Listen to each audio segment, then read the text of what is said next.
দিন ধরে জামাইবাবুর বাড়ি আছি, কোনোদিন ভালো মন্দ একটু খাওয়ালো না গো। যখনই কিছু ভালো মন্দ খাওয়ার কথা বলি তখনই বলে মাসের শেষ, মাসের শেষ। তোমার জামাইবাবু খুব কিপটে, এত কিপটে মানুষ দেখিনি বাবা। নিজেও থাকে ওই নেলা খ্যাপার মতো।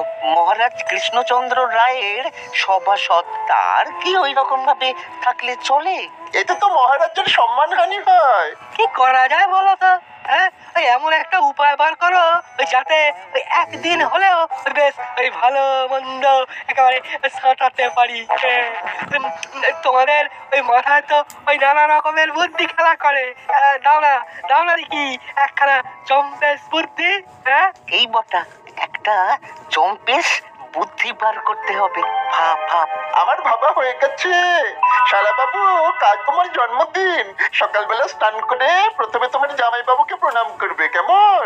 তাতে কি হবে? তুমি কি ভেবেছো আমার জন্মদিন শুনে আমার জামাইবাবু আনন্দে ভালো মন্দ বাজার করে আনবে? সেই ঘুরে বালি বালি।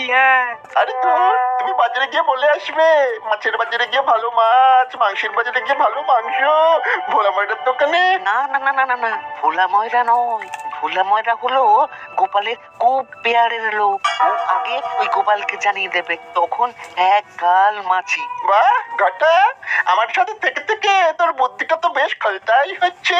এটা হলো সঙ্গগুণ। ওই তো কথায় আছে না, সৎ সঙ্গে স্বর্গবাস, অসৎ সঙ্গে সর্বনাশ। শালা বাবু, বুদ্ধিটা কিরকম হলো? অসাধারণ, সত্যি অভাবনীয়। কিন্তু ওই মিষ্টিটা? তারও ব্যবস্থা রয়েছে আমাদের কাছে, তুমি কোনো চিন্তা করো না। ভোলা ছাড়া কি আর ময়রা নেই নাকি?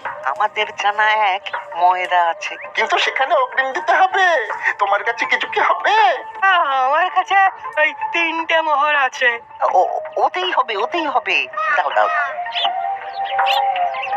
সব চিন্তা আমাদের দাও, তুমি জন্মদিনের তৈরি করো।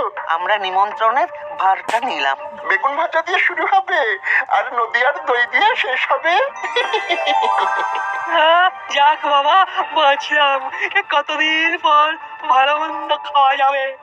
এবার তুমি আনন্দে নাচতে নাচতে বাড়ি যাও, আমরা তোমার জন্মদিনের নিমন্ত্রণ করতে বেরোই।